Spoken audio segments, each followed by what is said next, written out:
¿Está bien? Sí, perdón, ya. La técnica no nos acompañó tanto hoy día, pero estamos bien. Buenos días, ya casi buenas tardes, un placer poder recibirles, qué bueno que hayan venido estudiantes también. Hoy día es súper especial, es la primera cátedra Jorge Peñajian que hacemos del año. Y tenemos un gran invitado, profesor de música, doctor, que hoy día además nos va a deleitar con una conferencia acerca del activismo del profesorado en música y actividades sociomusicales como forma de agencia política. Un tema muy contingente además que por estos días toma mucho sentido también en la universidad porque estamos en pleno proceso de elecciones de rector o rectora. Quiero partir con unas palabras de bienvenida de quien viene a representar hoy día al decano de nuestra facultad, que se encuentra en pleno proceso de campaña, como todos saben, de candidato a rector. Viene hoy día a representar al secretario académico de nuestra facultad, el doctor Pablo Castro, así que pido un fuerte aplauso para él, que nos va a entregar unas palabras de bienvenida.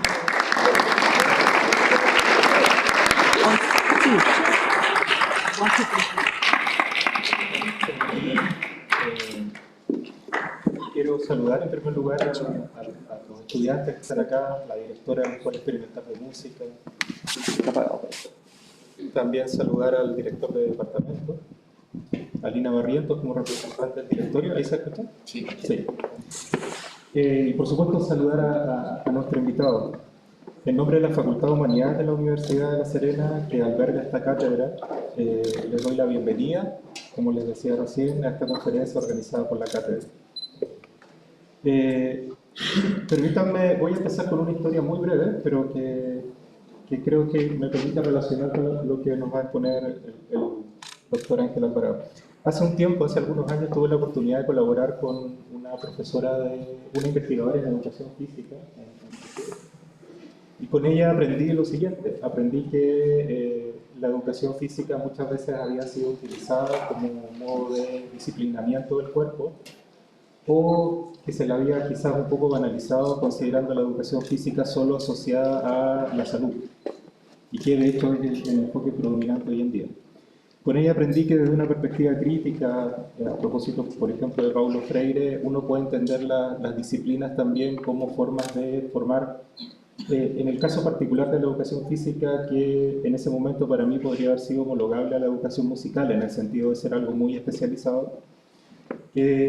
También existen académicos, pensadores que ven a través de la música, en este caso, una forma de generar ciudadanos, de generar pensamiento crítico, de utilizar transversalmente la música para generar algo que permanezca más allá de la técnica. Por lo que he podido conocer, lo poco que he conocido del doctor Ángel, me consta que trabaja en esa línea, en el sentido de generar a través de la música que tanto profesores como estudiantes adquieran agencia, autonomía y, por qué no, participen del cambio social. En ese sentido es probablemente el corazón también de lo que Jorge Peñajian hizo y quería. Más allá de la música, él siempre buscaba la manera de no solo dar oportunidades, sino que también probablemente de generar cambio social a través de la educación. Entonces, nuevamente, a nombre del directorio de la cátedra y de la Facultad de Humanidades, le damos la bienvenida y esperamos disfrutar la conferencia. Muchas gracias.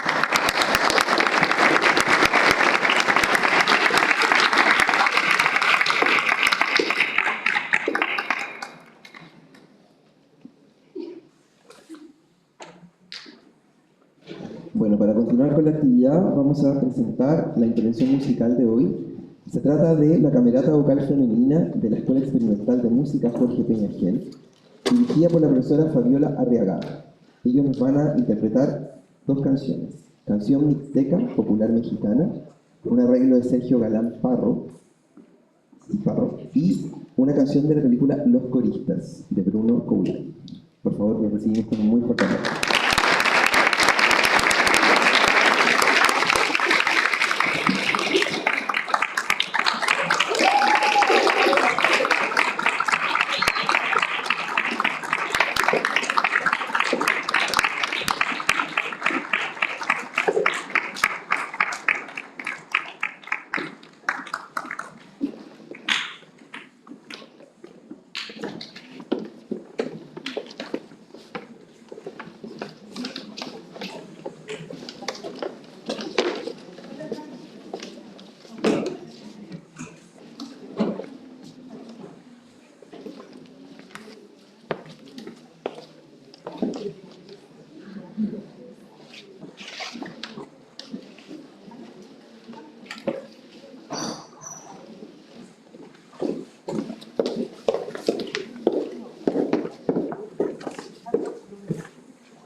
Muchas gracias a la camerata por esas dos interpretaciones. Bueno, es hora de presentar al expositor de hoy día, nuestro conferencista, el primero de la cátedra Jorge Peñagén del año, es el doctor Rolando Ángel Alvarado, profesor de música, doctor internacional en humanidades sociales. Entre algunos de sus hitos se destacan su estancia en la Academia Sibelius de Helsinki, en Finlandia, su docencia en un programa Erasmus que impartía la Universidad de Oldenburg en Alemania, su rol como profesor visitante en la Universidad de Granada en España. Aquí a nivel nacional ha sido profesor de la Facultad de Ciencias Sociales de la Universidad de Chile, del Instituto de Música de la Universidad Alberto Hurtado, conferencista que ha presentado charlas y ponencias en más de una decena de países entre Europa y América Latina, obteniendo en 2016 un premio como investigador emergente conferido por la European Educational Research Association. Últimamente, su investigación se centra en las orquestas infanto-juveniles y en la educación musical en derechos humanos, destacando la publicación de libros Activismo, Música y Educación, miradas desde la realidad chilena. Además, un cuadernillo digital denominado Comunicaciones clave para promover la educación musical en derechos humanos. Actualmente trabaja aquí en la Universidad de La Serena como académico investigador del Centro de Investigación de Fronteras de esta casa de estudios y además es miembro del comité editorial de la International Journal of Music Education. La conferencia que hoy día nos va a brindar se llama Activismo del Profesorado de Música y Entidades Sociomusicales como forma de estrategia política. Un fuerte aplauso para el doctor Rolando Ángel Alvarado.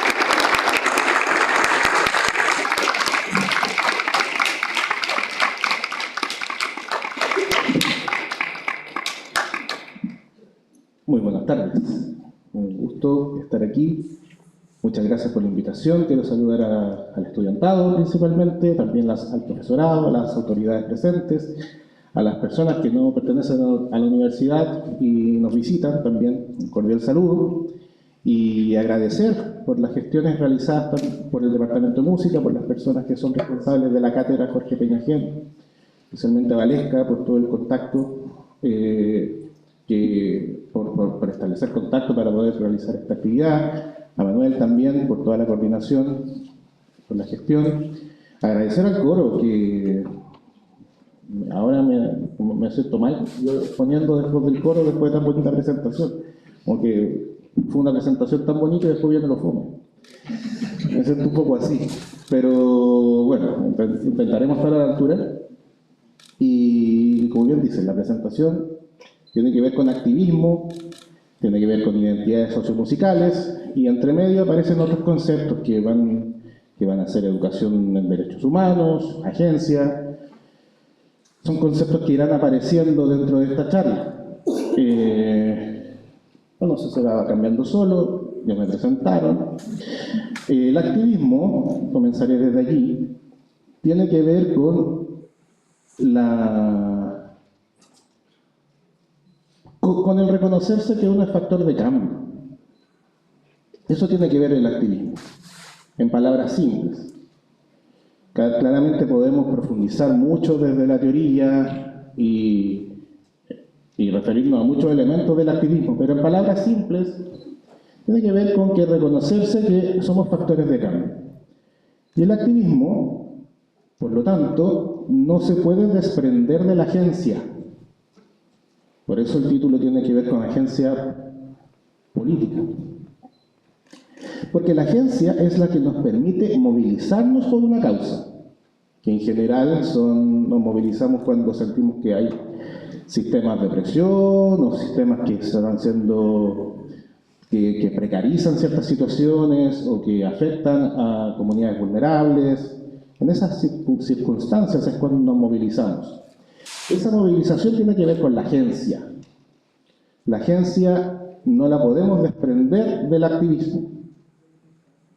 Y por otro lado tenemos también una agenda, que la agenda es ¿cómo puedo decirlo fácil? Un compromiso social que establecemos como comunidad, como grupo humano. Eso viene a ser una agenda. Entonces, las universidades o los centros educativos en general, las instituciones educativas, tienen un proyecto educativo, que ahí están declarando la agenda. Ahí está bien, ahí está.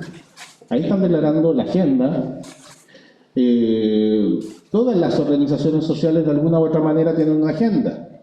Y aquí estamos viendo lo que tiene que ver con la Declaración Universal de Derechos Humanos, que eso es una agenda supranacional, en la cual todos nos debemos comprometer para que se puedan respetar los derechos humanos, y eso significa para que podamos dignificar o aportar dignidad a la persona y favorecer o salvaguardar el pleno desarrollo de la personalidad humana. O sea, que nuestras prácticas pedagógicas tienen que salvaguardar la dignidad de las personas y también tienen que apuntar al desarrollo pleno de esas personas. Cuando hablamos del pleno desarrollo nos referimos a las distintas aristas. Si estudiamos música, no solamente tenemos que formarnos como músicos, sino también van a haber otros aspectos de la vida que influyen en nuestro ejercicio musical. Lo emocional, lo psicológico, lo intelectual, lo espiritual, etc. Podríamos seguir sumando conceptos. A eso se refiere el pleno desarrollo. No puedo enseñar música en base a la violencia, que son cosas que de alguna manera han pasado en el tiempo. No puedo hacerlo, porque estaría vulnerando la dignidad de la persona. Y tengo que resguardar, la música es una actividad humana. Por lo tanto, la persona está primero en orden de prioridad que la música. No puedo pasar a llevar la dignidad de las personas con el afán de obtener un buen resultado musical.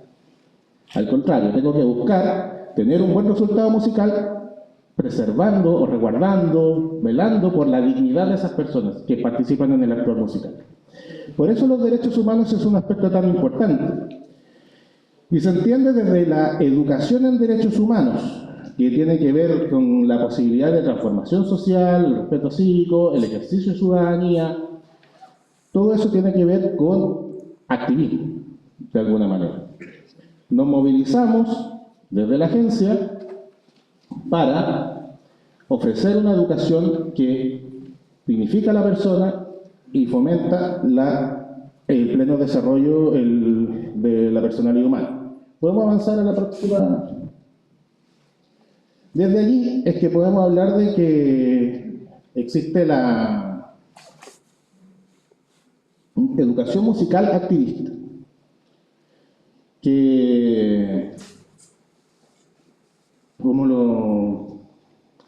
se sostiene sobre 3 propósitos. Uno es que la práctica, el conocimiento práctico tiene que prevalecer sobre el conocimiento teórico. O sea, no es al revés, no es primero lo teórico y después lo práctico. Es primero lo práctico para avanzar hacia lo teórico. Otro propósito de la educación musical activista tiene que ver con que nos comprometemos con atender distintas situaciones que reconocemos socialmente como brechas o como espacios de desigualdad, donde se están generando inequidades. Y un tercer propósito de la educación musical activista tiene que ver con la capacidad de establecer, coaliciones profesionales.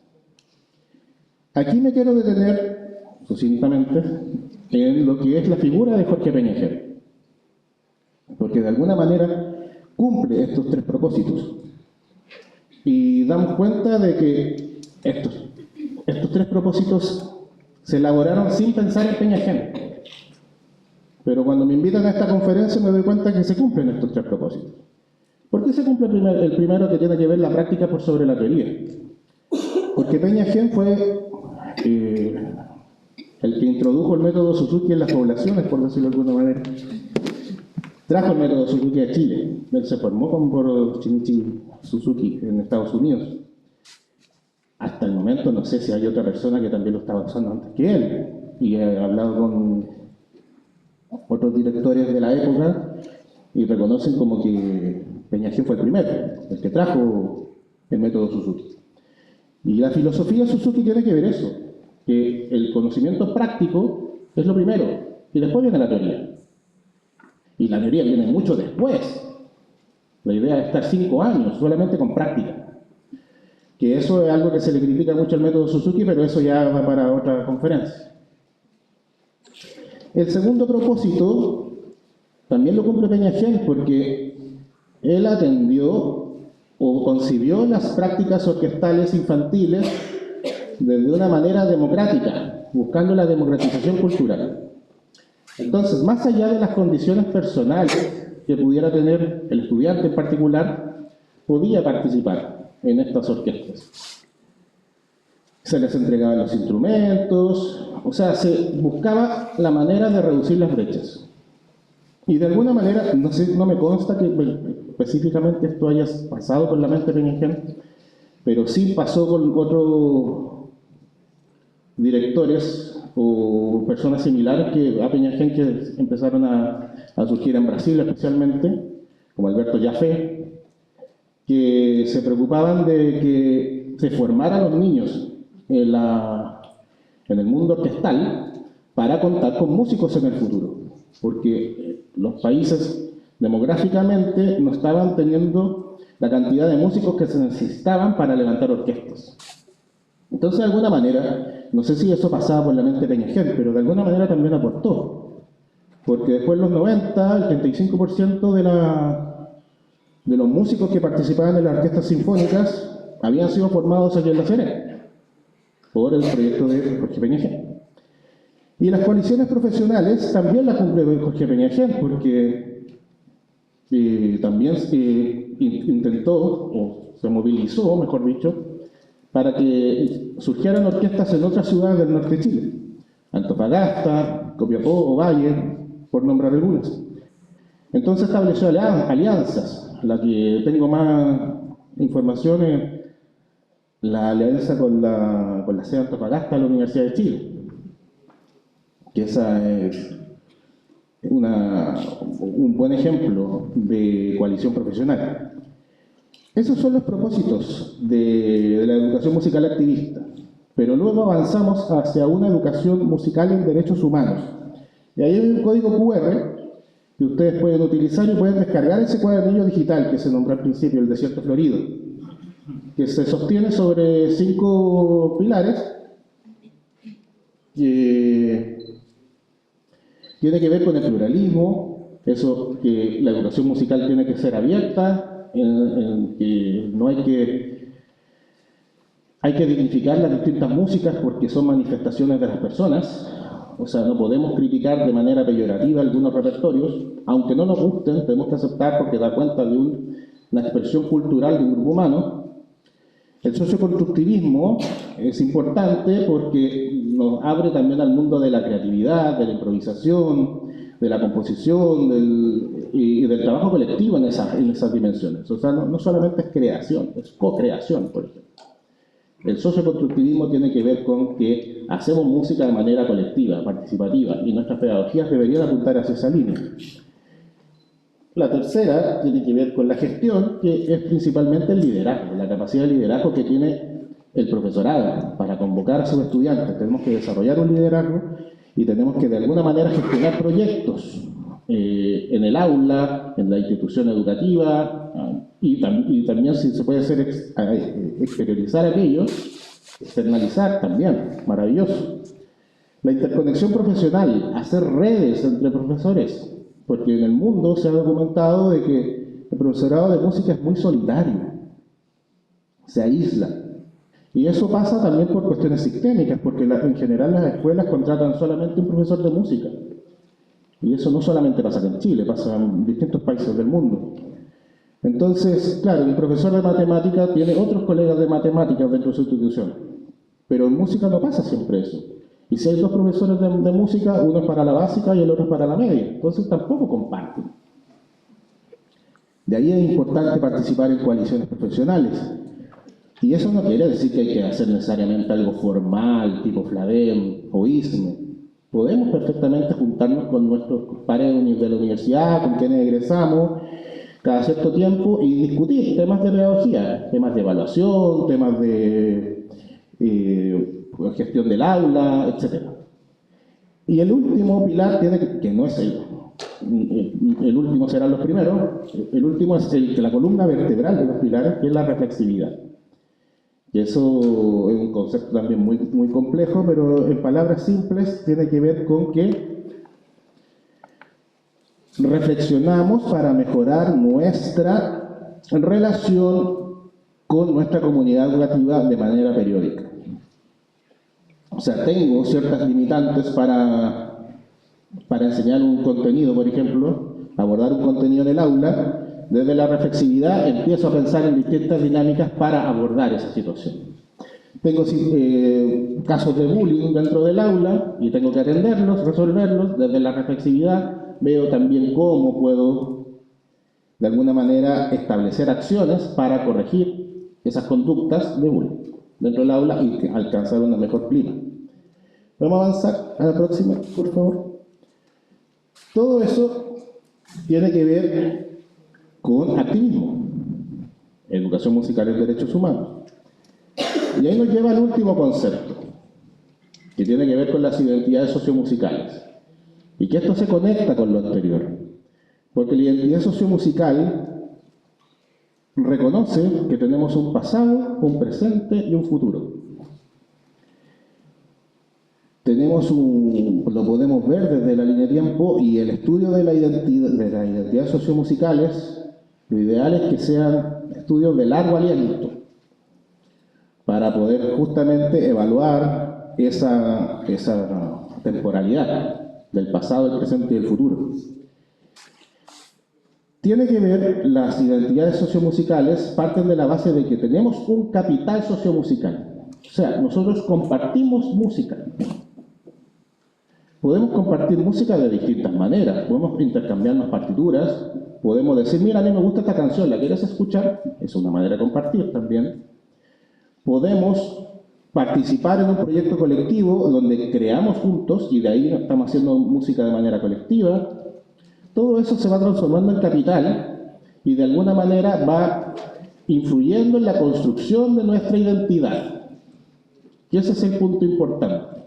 Así como Pierre Bourdieu hablaba de que existe el capital sociocultural, lo podemos ver más de nicho, existe en música el capital sociomusical. Vendría a ser un subgrupo, según lo que define Pierre Bourdieu. Y eso influye en la construcción de la identidad. Influye de distintas maneras, que lo vamos a ver en unos testimonios que traigo preparados. Vamos a avanzar a la próxima, por favor. Vamos a ver testimonios, avancemos. Algunos testimonios de profesores de música en el sistema escolar. Ahí vemos el mapa de Chile, antes de entrar a los testimonios. Este es un estudio que se realizó en tiempos de estallido social, el 2019. ¿Vale? Justamente fue en pleno de estallido social, en noviembre del 2019. En donde se entrevistaron a docentes de distintas zonas del país. Y se hizo esta cartografía, perdón que la figura está en inglés. Pero básicamente llegamos a la visión de que los profesores que favorecen las identidades sociomusicales están en la zona norte y en la zona insular. ¿Por qué? Porque promueven la práctica musical en la vida social. En términos prácticos, recuerdo que un profesor de Calama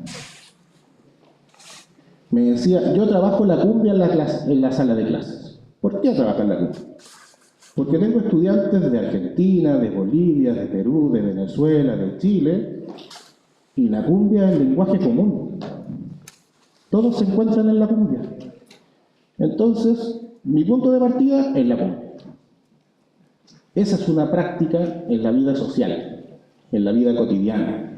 Y segundo, y este es un factor importante dentro de la identidad sociomusical, que no lo quise explicar antes para explicarlo ahora, tiene que ver con que las músicas tradicionales se adecúan a las sonoridades del siglo XXI en este caso.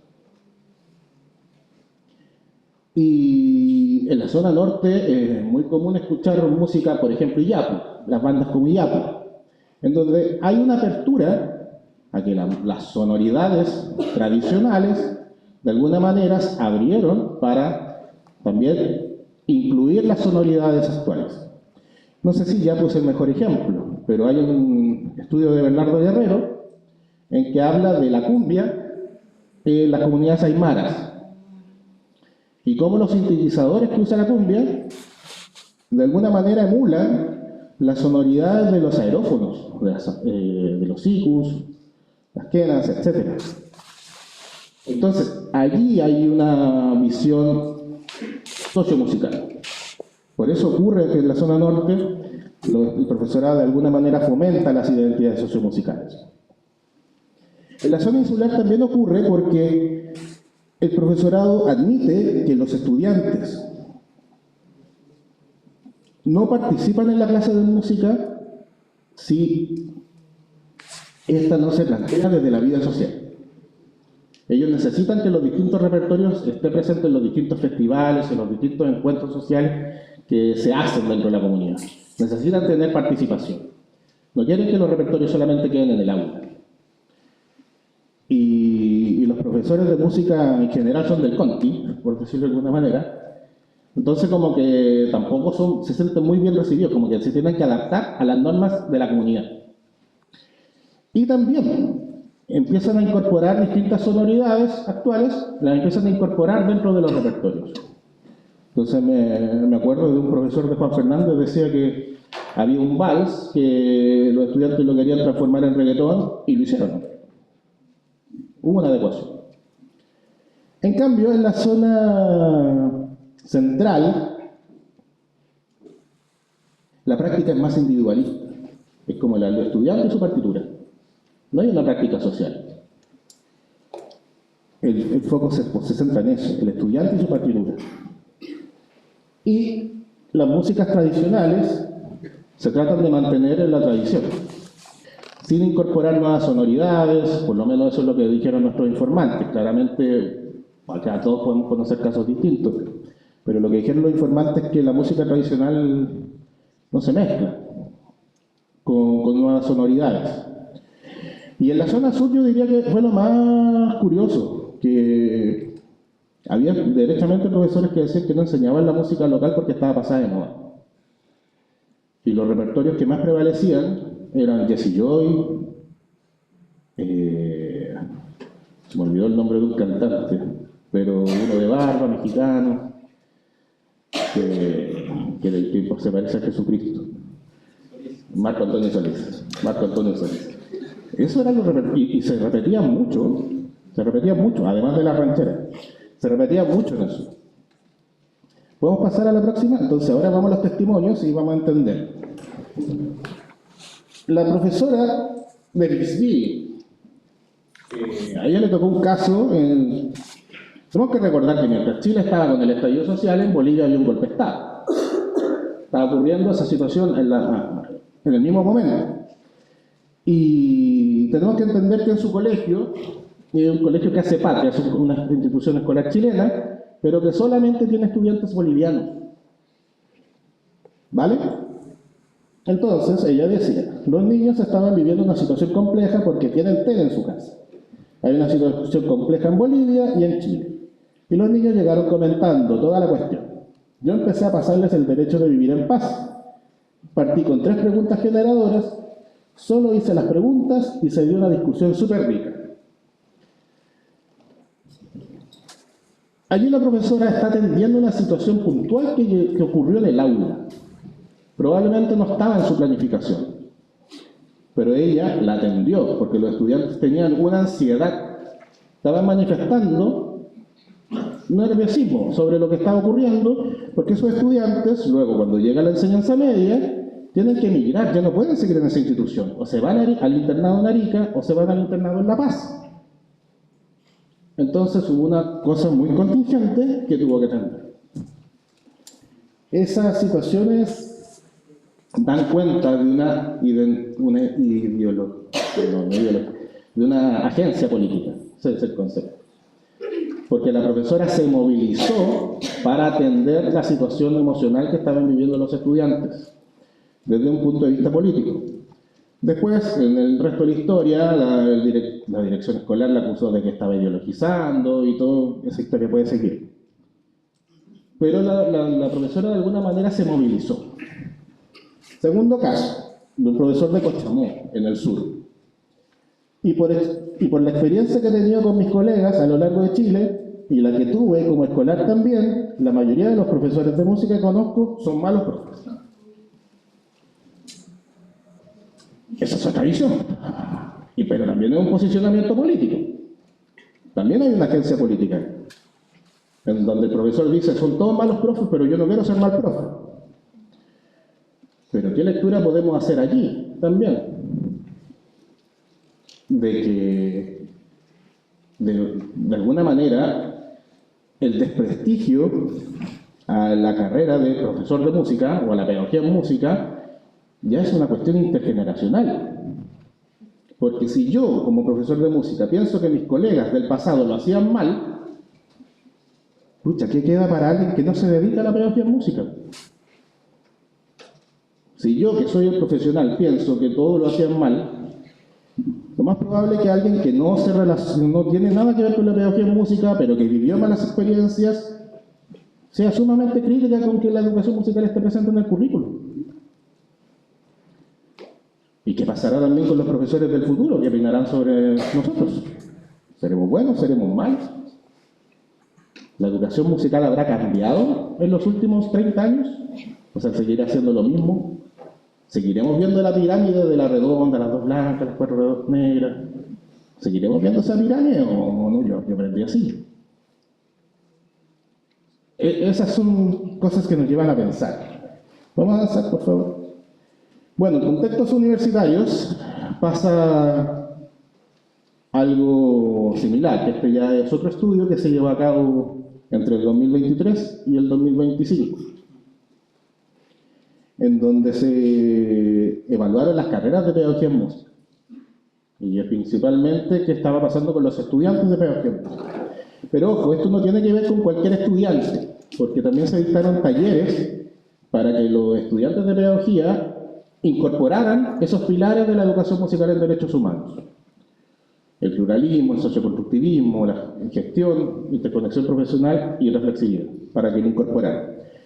Entonces, los estudiantes que participaron en esas actividades, luego participaron en grupos focales, en entrevistas, en encuestas, etc. Y nos dimos cuenta de que hay una agencia política también en el profesorado. Que esta visión política no es partidista, no tiene que ver con que es izquierda o derecha. No, tiene que ver con que los estudiantes empiezan a reconocer que hay brechas y que hay asuntos que se tienen que resolver dentro de las carreras y dentro del ejercicio pedagógico. Porque todos, arriba dice, sensibilidades, historias y contextos. Todos admitieron haber tenido alguna mala experiencia en un contexto áulico de educación musical. Todos también acusaron admitieron que eso afectó sus sensibilidades, su mundo emocional, etc. También manifestaron que habían situaciones favorables, pero de alguna manera tuvieron malas experiencias.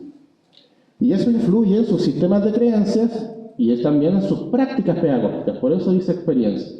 Porque el estudiantado busca no replicar las malas praxis que vivieron como estudiantes, buscan ser mejores profesores. O buscan ejercer una mejor praxis que quienes le enseñaron y que le hicieron sufrir ciertas vulneraciones. Entonces, desde allí, la enseñanza musical y la práctica reflexiva entran en un bucle, entran en un ciclo virtuoso. Y eso es la reflexividad. En palabras simples, tenemos que siempre estar cuestionando nuestras prácticas pedagógicas. Porque nuestras prácticas, a lo mejor ahora son útiles, pero en 5 años más ya no lo son. Nuestro repertorio, nuestro trabajo, nuestra manera de interactuar, etc. Y todo eso se manifiesta como una agencia política. Podemos avanzar todos y vamos a los testimonios. Por ejemplo, un estudiante admitió: algunos derechos humanos pasan desapercibidos en la rutina diaria y se violan continuamente. Por ejemplo, en algunos casos, las bromas pueden estar relacionadas con la violencia. En clase hacemos bromas. Los profesores no estamos exentos de eso. Podemos hacer bromas. Pero ¿nos reímos todos con todos? ¿O nos reímos o nos burlamos de la particularidad de alguien? ¿Nos reímos contigo o nos reímos de ti, como se dice? Y esas cosas a veces pasan desapercibidas. Y una docente del taller, porque como dije se dictaron varios talleres, manifestó: cada estudiante de magisterio ha desarrollado su propio significado del activismo y educación musical en derechos humanos a través de la práctica reflexiva orientada hacia la sensibilidad personal, la historia y el contexto. ¿Por qué es importante recalcar esto de que cada quien tiene su propia visión de activismo? Porque todos nos movilizamos por asuntos distintos. Algunos se pueden movilizar por causas interculturales, otros por barreras educativas, otros se pueden movilizar por barreras socioeconómicas, etc. Otros se pueden movilizar por un área en particular, por desarrollar más el ámbito, no sé, de potenciar mal o visibilizar mal el trabajo de la flauta dulce, no sé. Pero nos vamos movilizando por causas que también nos llaman la atención. La movilización tiene que ser genuina. Y en ese sentido, la educación musical en derechos humanos también es una visión personal. Establecemos los pilares, pero son pilares bien genéricos. Cada quien verá cómo interioriza esos pilares y lo lleva a cabo en su propia práctica pedagógica. ¿Podemos avanzar a la próxima, por favor? Entonces, eso nos lleva a un cierre que tiene que ver con que el profesorado internaliza identidades sociomusicales que están vinculadas a la agencia política. Lo anterior, los testimonios que hemos visto, probablemente poco tengan que ver con música propiamente tal, pero influye en la identidad sociomusical porque incide en cómo nos relacionamos pedagógicamente en el contexto de la educación musical. La generación del ambiente es muy necesario y por eso es importante que pensemos y repensemos continuamente nuestras prácticas pedagógicas. Porque ese es el despertar y el desarrollo de la agencia política. Hay un investigador chino, Bo Gualan, que dice: la educación musical no se puede desprender de la práctica o de la política. Toda práctica musical es política. Y todo ejercicio pedagógico, en estricto rigor, es política. Y nos movemos por una agencia política, que, como dije, no tiene nada que ver con las visiones partidistas. Tiene que ver con cómo nos posicionamos en el mundo y con el mundo. Avanzamos a la próxima. Hay 2 estudios de base que están allí, son de pago, pero me pueden escribir perfectamente y yo se los envío gratis. Y están en inglés, sí, pero hoy en día con la inteligencia artificial se traducen fácil. Y con eso vamos dando cierre, que es la próxima diapositiva. Datos de contacto, muchas gracias.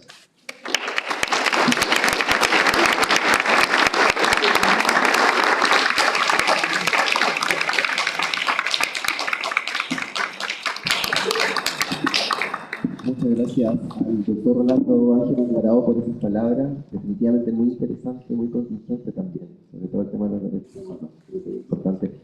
Solamente como yo me voy a hacer el que pregunta, en realidad no íbamos a hacer preguntas, pero me quedó dando vuelta una frase que dijiste al final sobre que la educación musical, los derechos humanos en la educación musical es una visión muy personal. Eso significa que, por ejemplo, un estudiante o un docente puede tener carta abierta para hablar de derechos humanos tanto en diferentes líneas ideológicas, o eso en verdad no es una práctica tan concientizada.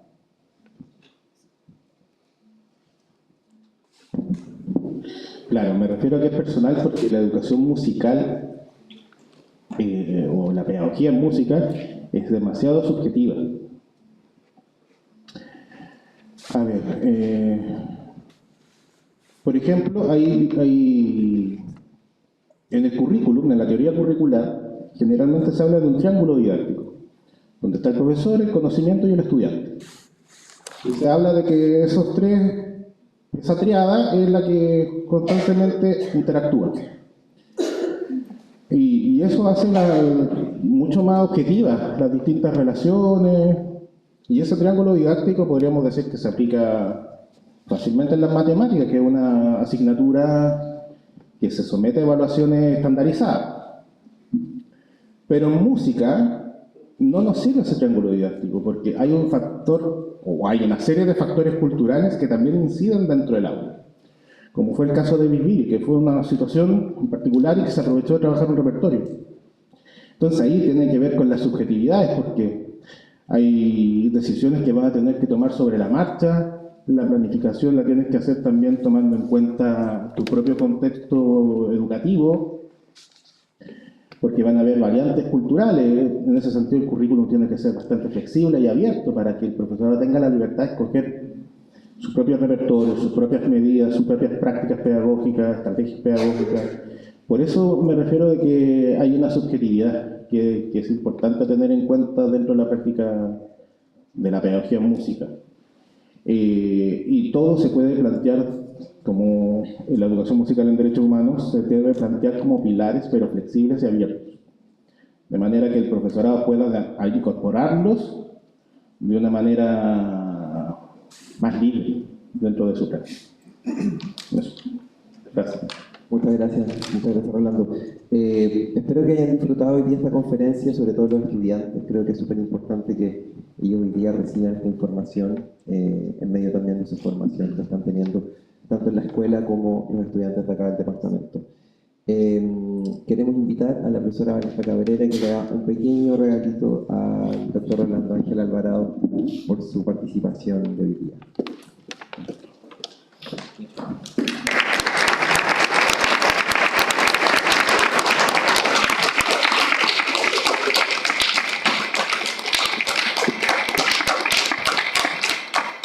Muchas gracias. De esa manera estamos cerrando la actividad de hoy día. Agradecer su participación. Que tengan un muy buen fin de semana. Sí, perdón. ¿Podemos hacer una foto con... Sí, por favor, Mira, sí. ya que Lo salgan tenía los pensado. alumnos, Sí, que salgan los alumnos que salgan antes todos. que se vayan, Ya, perfecto. Vamos.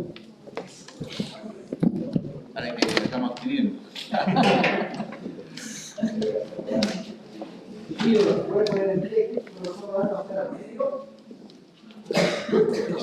No, mirando hacia allá. Quédense tal cual. Tú, Rolando, mirando hacia acá. Igual se pueden parar mejor. Si se puede parar mejor.